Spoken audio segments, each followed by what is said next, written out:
Eu vou convidar aqui para o palco o embaixador Graça Lima.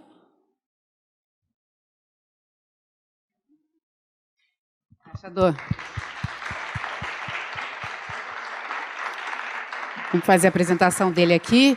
E a Cláudia Marques, que vai moderar também. Aqui, esse formato, a gente também está...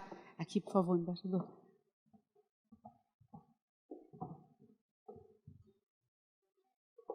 Pode ser aí. A gente está também reproduzindo um formato que foi feito quando o seminário era online, que é uma conversa que a gente tem um bate-papo mais descontraído, a gente chama, enfim, alguém para trazer o seu olhar sobre algum tema, algum assunto do comércio internacional, né? E a gente teve isso no formato online. Então, não necessariamente é uma palestra, né, com o formato que a gente viu anteriormente, né? A ideia aqui é deixar o nosso convidado falar, trazer a experiência dele. Nesse caso, a gente está aqui, como a professora Vera falou aqui no início, que eu vou copiar a expressão dela, com um influencer do comércio internacional, né? A própria carreira do embaixador Graça Lima se confunde com a nossa própria história, né, das negociações internacionais, com o próprio contexto do Brasil diante desse sistema multilateral de comércio, né? E aí ele vem trazer para a gente toda essa experiência, toda essa história, né, principalmente para essa geração aqui de profissionais que foi formado, né, nessa ocasião, né? É uma área que ainda é recente, que ainda é nova, e nós fomos formados com os ensinamentos, acertos, erros que foram feitos por esse pessoal hiperqualificado do Itamaraty. Então, a gente quer ouvir o embaixador, aprender um pouco dessa história e, claro, trazer aqui os desafios de hoje, né, que são muitos, né?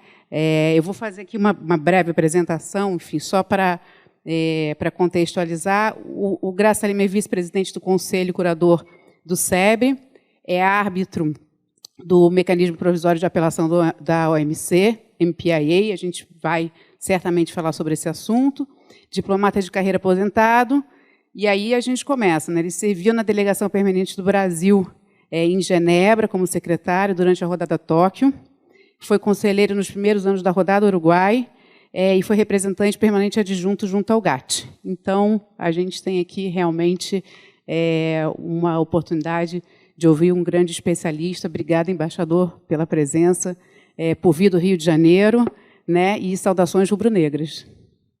Muito obrigado. Muito obrigado pelas suas palavras, Carol, tão gentis, tão carinhosas, tão generosas também. Eu fico contente que isso tenha sido um convite para uma conversa e não para uma conferência assim estruturada. Eu tinha algumas notas tomadas, depois de algumas conversas com o Lucas Ferraz, à margem aqui do nosso seminário, pude me preparar um pouco mais para essa oportunidade que eu prezo muitíssimo. Eu só tenho a agradecer pela oportunidade de poder compartilhar com uma plateia tão interessada naquilo que eu entendo seja uma prioridade, né, para qualquer governo, qualquer tentativa, né, de integração do Brasil na comunidade internacional, que é o seu comércio. Eu tenho que começar falando um pouco sobre o que é o Brasil, né? Oi? O Brasil hoje voltou a ser, né, a 10ª maior economia do mundo. No último trimestre, tem a impressão que passou à frente de países que o tinham superado, né, há algum tempo atrás. sendo a 10ª maior economia do mundo, ele tem, ao mesmo tempo, a 2ª maior concentração de renda entre mais de 180 países. Outra peculiaridade da nossa economia é que ela ocupa a 63ª posição na lista de países de maior renda per capita, ou seja, a riqueza é muito mal distribuída. Acresce a isso que o coeficiente de Gini do Brasil, ou seja, a renda, mesmo a renda per capita, ela não traduz exatamente a disparidade, né, de renda que existe no Brasil. Isso tudo porque, a meu juízo, o comércio não contribui para que a riqueza seja mais bem distribuída, não contribui para um crescimento da produtividade, que, de acordo com determinados economistas, é o próprio sinônimo, né, do desenvolvimento econômico-social. Então, tudo isso, mas para tudo isso então explica a política comercial de hoje e que tem uma história, né? Essa história começa não vamos recuar ao passado remoto, né, em que o Brasil era uma colônia e, portanto, não tinha política comercial. A política comercial era de Portugal, era a imposição de um pacto colonial pelo qual você comprava manufaturas e exportava matérias-primas, né, as commodities. Isso acontece em grande parte até hoje em dia mesmo, ou até muito pouco tempo atrás. O que você tinha era países centrais, ou grandes mercados consumidores, se abastecendo de matérias-primas de países como o Brasil, processando essas matérias-primas, inclusive impondo tarifas altas para produtos processados, de maneira a proteger as suas indústrias transformadoras e exportando os produtos manufaturados com maior valor agregado para terceiros mercados, até para o próprio Brasil. Se você lembrar que a Alemanha, sem ter um pé de café, é o maior exportador de café solúvel, você vai entender exatamente qual é a lógica, né, dessas políticas, ou como é que se opera. Mas voltando, então, para cumprir o nosso programa, não é, Carol? Voltando, então, ao imediato pós-guerra, quando Roberto fez menção a isso na sua intervenção, em que se criaram, né, as instituições multilaterais e o próprio GATT, né, que nunca chegou a ser uma instituição. O GATT, na verdade, nunca existiu. Ele era um protocolo de aplicação provisória que durou de 1948, sua entrada em vigor, até 1994, com o Tratado de Marrakech. Esse imediato pós-guerra coincide com essa emergência, né, de uma ordem mais multilateral, pelo menos mais multipolar, em que o comércio tinha que desempenhar naturalmente um papel central, né, para a reconstrução das economias, para crescimento das economias, sobretudo das economias que tinham sido afetadas, né, pela guerra. Nesse momento, no Brasil, você tem a Quarta República, né, eleição do presidente Dutra, alinhamento automático com os Estados Unidos e um certo flerte o primeiro flerte que o Brasil tem com a liberalização, né? Mas isso, voo de galinha, né? Curtíssima duração, porque o governo começa em 1946, em 1947 a delegação do Brasil na Conferência de Havana já recebe a informação de que o Brasil tinha sido obrigado a aumentar a sua tarifa específica de não sei quantos pontos percentuais, passando a ter uma tarifa ad valorem, pelo menos para uma parte dos produtos. que era uma indústria de água fria, né, para aquelas delegações, como dos Estados Unidos, muito elogiosa, né, com relação ao papel que o Brasil estava tendo.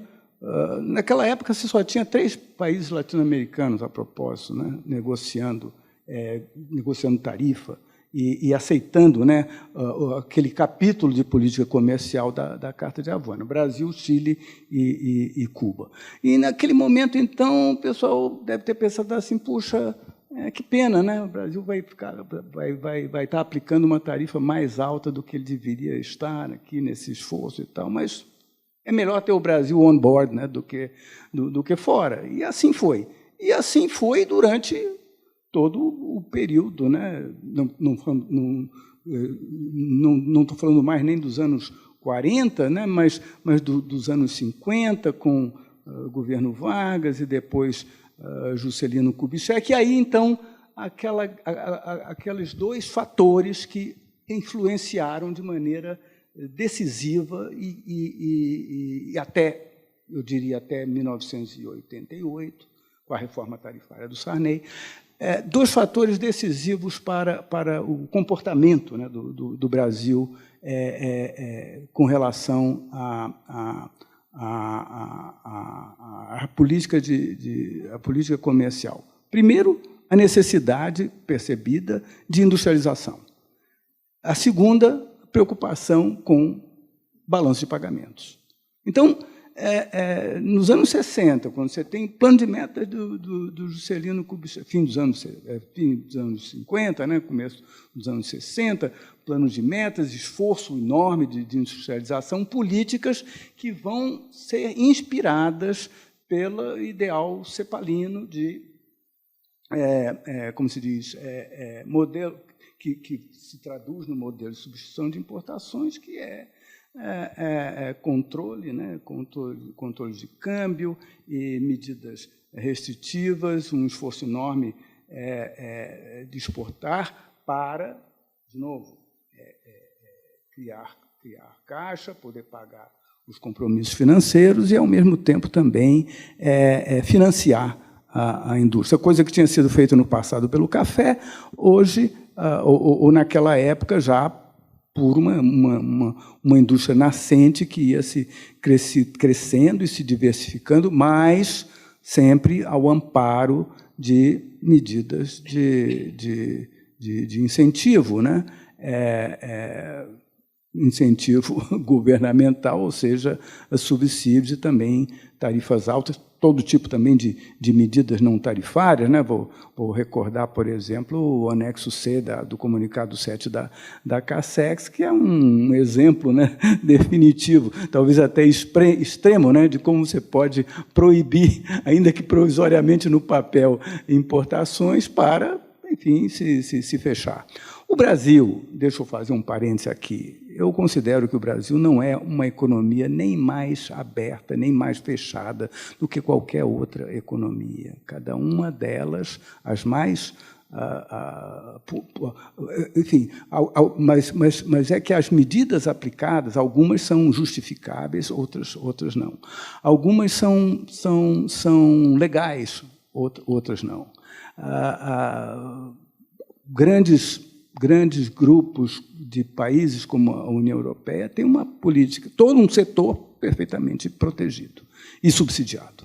E isso é aceito. Aceito porque, desde os anos 50, à medida que o Brasil ia fazendo algum progresso, pelo menos além do café, além da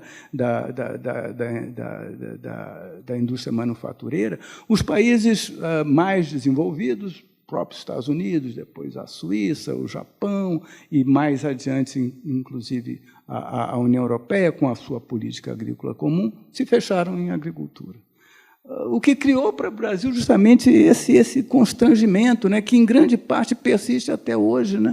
Você se tornou uma potência agroambiental energética, você tem essa necessidade de se integrar mais, mas você não tem uma correspondência, né? Você não tem uma reciprocidade, né, para as suas necessidades, né, exportador. É claro que isso tudo tem limite, e o complexo soja, por exemplo, minério de ferro, não tá sujeito a tarifas altas ou medidas restritivas, porque é uma necessidade dos países que transformam esses produtos.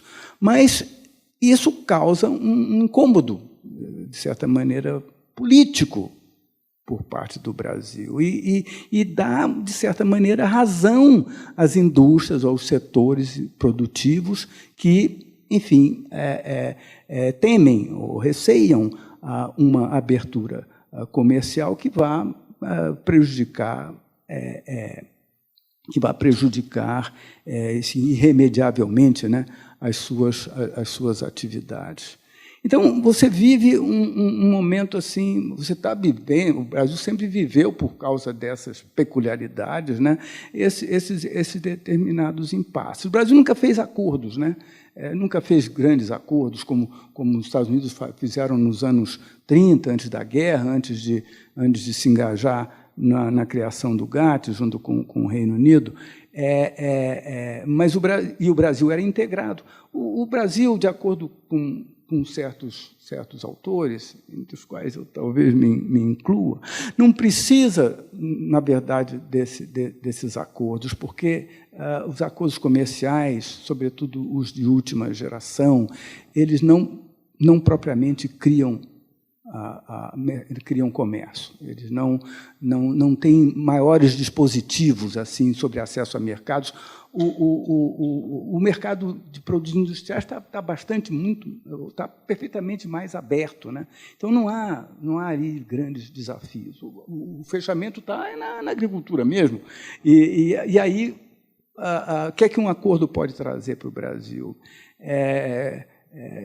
Eu aqui, com todo o maior e absoluto respeito pelo trabalho que o Ministério da Economia, sobretudo na pessoa do Lucas Ferraz, faz com relação a esse esforço de integração, eu sou obrigado a dizer que a aceitação desses acordos por parte de uma indústria que ainda precisa ou acha que precisa de proteção está no fato de que os dispositivos sobre acesso a mercados são muito modestos. Porém, e isso é muito importante se dizer, há 4 razões para você participar de acordos comerciais.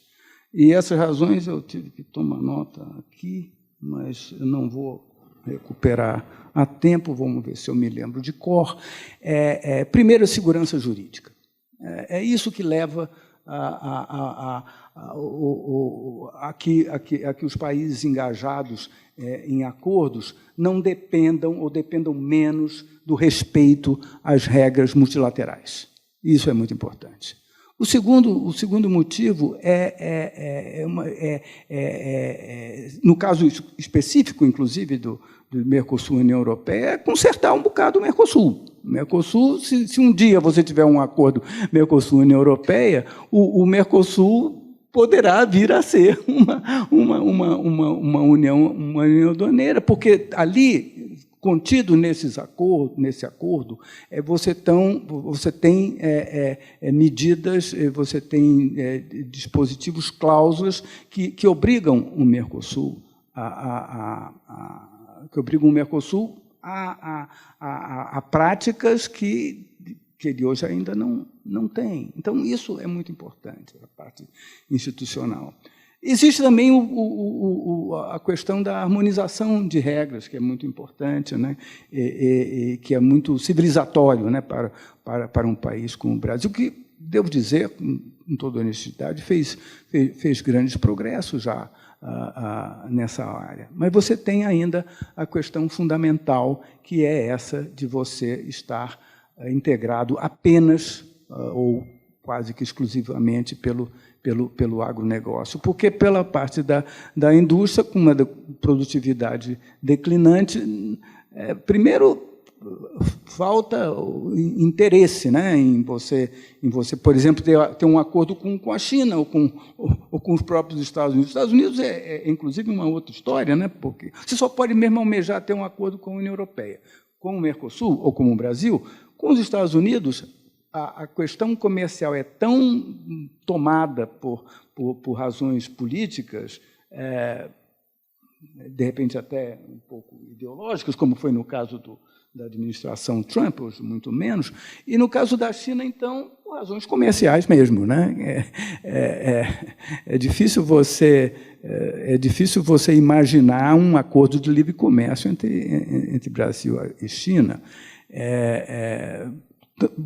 Para a China poderia certamente interessar, mas para o Brasil muito menos. O que me leva à conclusão, e eu acho que isso está talvez no ponto de concluir,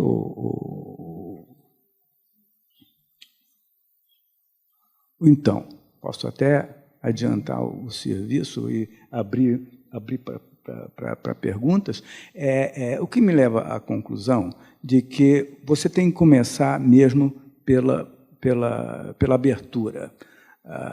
Essa palavra, ou esse termo, o adjetivo unilateral, parece que soa um pouco associado, né?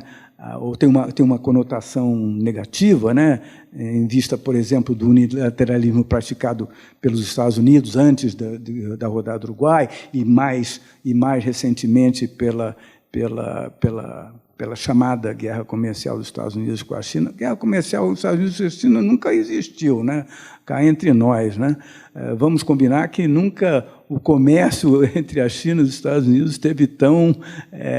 ele até aumentou depois que se chegou uma trégua, né? Naquela guerra de tarifas. As relações são densas demais. É isso que salva o progresso, é isso que salva, o comércio, é isso que... porque os agentes econômicos nunca vão querer ser prejudicados. O comércio é a única garantia que você tem para manter a paz e a segurança internacionais. Você não tem outra. Quanto mais comércio você tem, menos possibilidade de choque você tem com os seus parceiros, né? E mesmo que haja disputas, são disputas perfeitamente localizadas, disputas resolvíveis, né, na OMC. Pena que a OMC esteja hoje sem órgão de apelação, né? Mas deve-se considerar também que o sistema continua existindo. Você tem os painéis, você tem as determinações, que você não tem segunda instância. E isso cria algumas dificuldades, até para o próprio Brasil. O Brasil se vê obrigado a adotar uma lei que vai punir, vai retaliar países como a Índia e Indonésia, que apelam no void, né? Como é que se chama isso? Apelam... Oi? No vazio, né? No escuro, né? Porque sem órgão de apelação não vai ter apelação, portanto, não vai ter uma determinação final. Isso, se for aplicado, será perfeitamente legal, mas se servir como mecanismo de pressão, tem o seu valor. Embaixador, sim. Se você me permite... Por favor. Se você me permite, é um prazer ouvir essa sua memória histórica e as suas ponderações. Eu acho que isso acrescenta muito para a gente.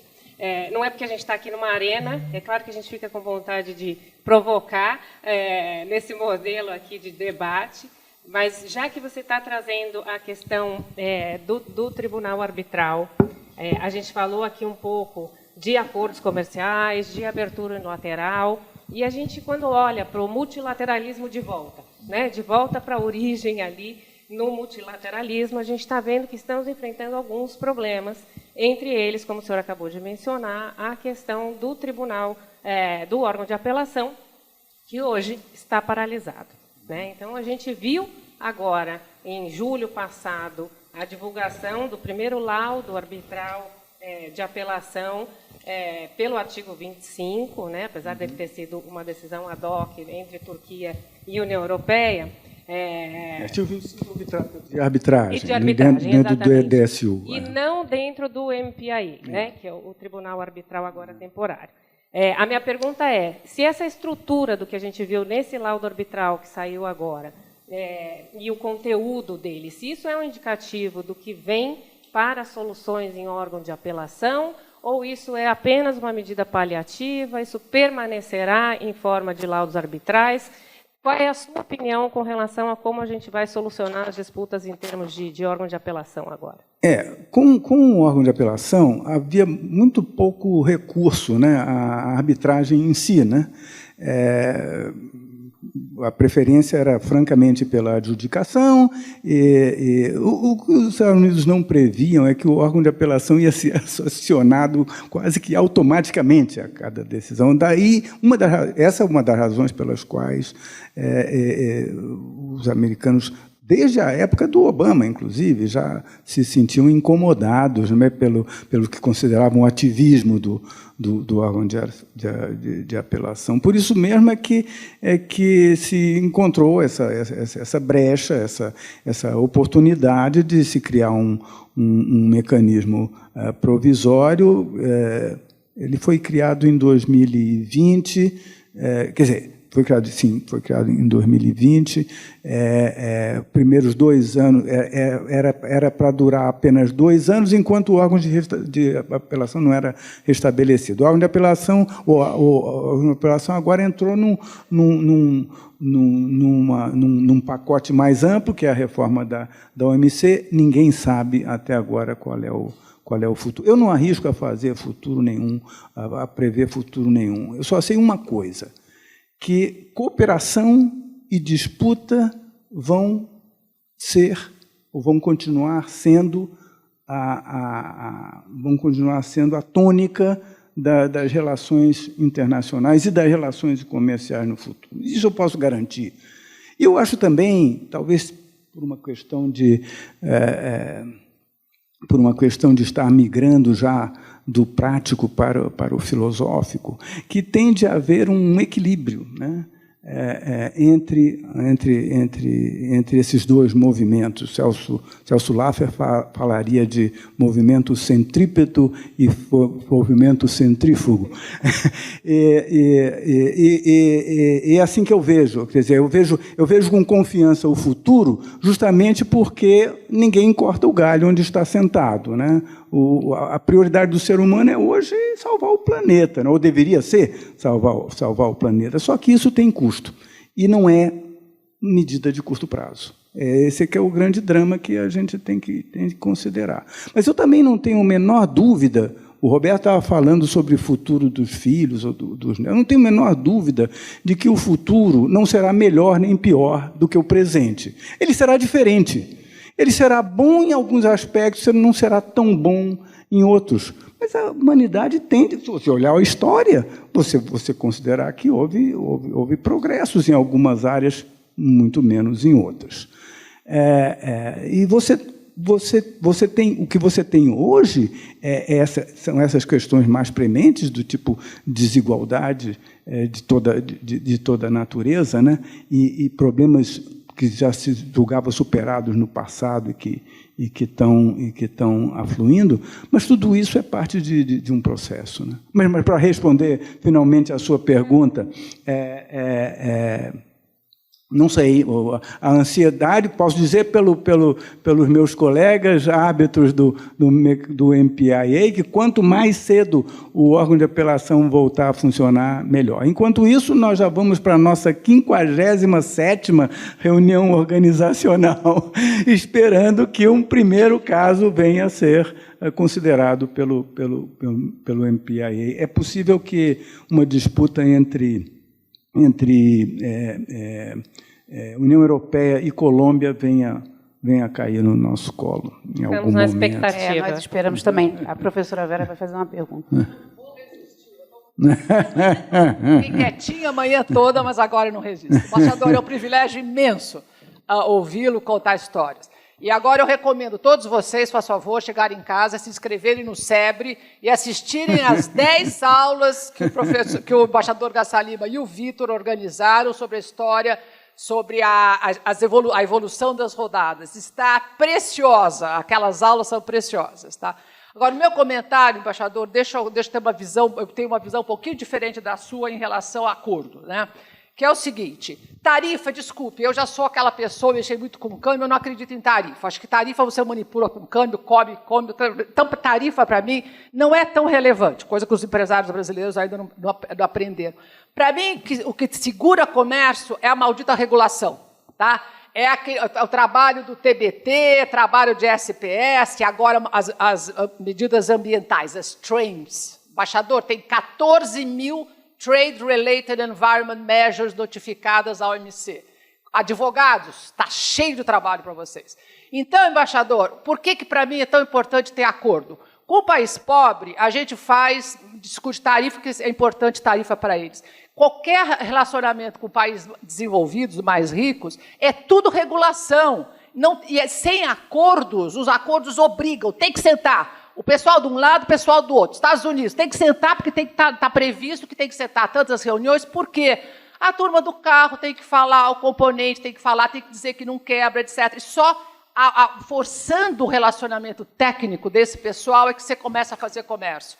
Por exemplo, com os Estados Unidos, não precisa fazer tarifa, porque gente, tudo que a gente exporta para os Estados Unidos é industrializado. Presta atenção, para a União Europeia, né, é muito mais baixo o nível de industrialização.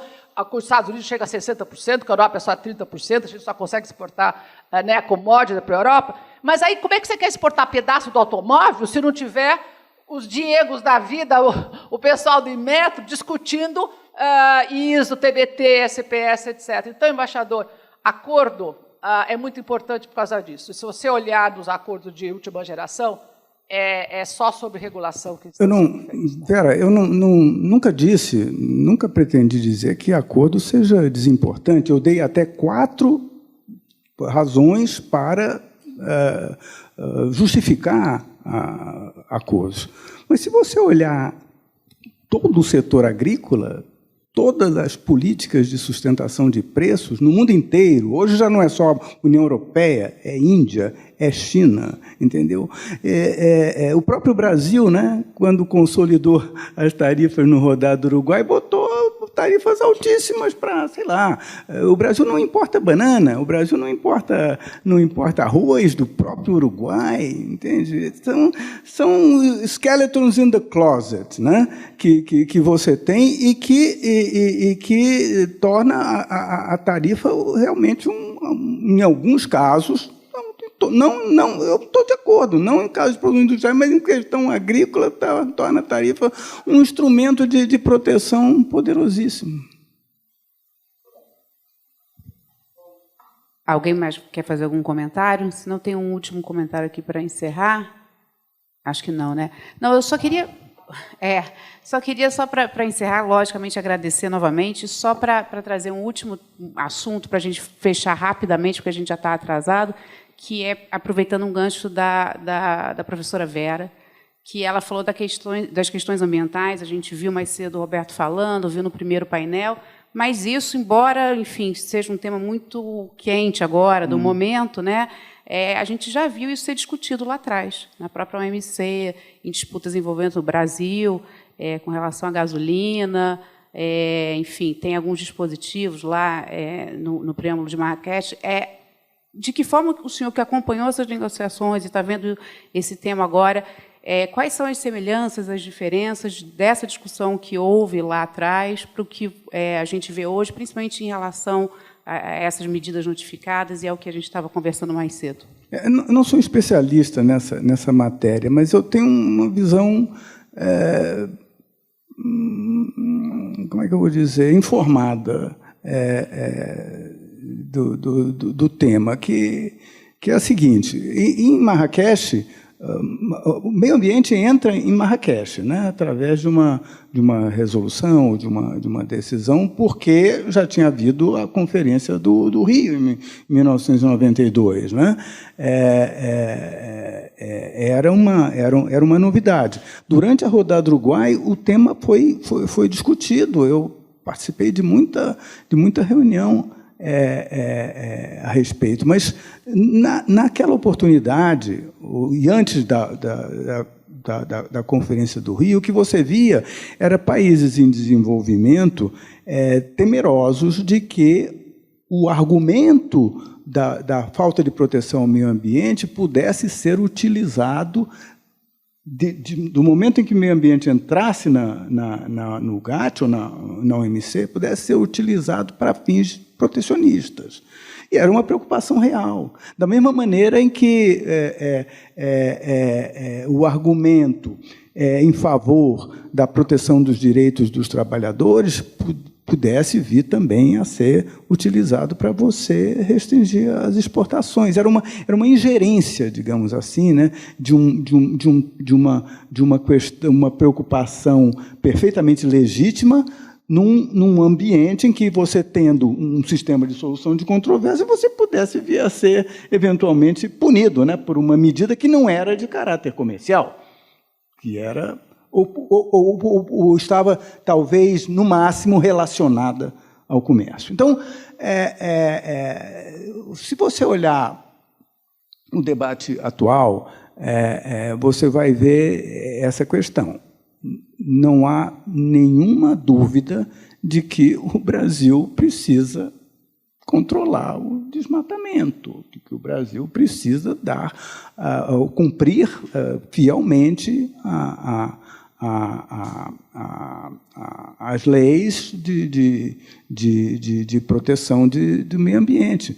Mas isso não pode ser feito à revelia dos compromissos que os países têm, né, dentro da OMC. De modo que uma taxa de carbono ou essas ameaças que são feitas com relação ao Brasil, isso não é justificável e é perfeitamente arguível dentro da OMC. Eu digo actionable, né? Sujeito a uma solução de disputas. Embaixador, quem sabe esse vai ser o seu primeiro caso no MPIA de restrições quantitativas. Espero que não. Por questões ambientais. Não, espero que não. Espero que não cheguemos a isso, né? Porque é um pouco desastroso, né? Você está entrando nessa...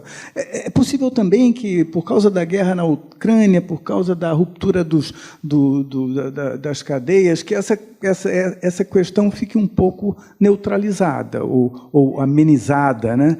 Nós já temos algumas indicações de que o acordo Mercosul-União Europeia pode vir a se desenrolar em função das necessidades europeias. Ou seja, despolitizar, né, o tema, não criar uma associação indevida, né, entre uma coisa e outra. Manter os olhos abertos. Isso sempre. Vigiar e orar.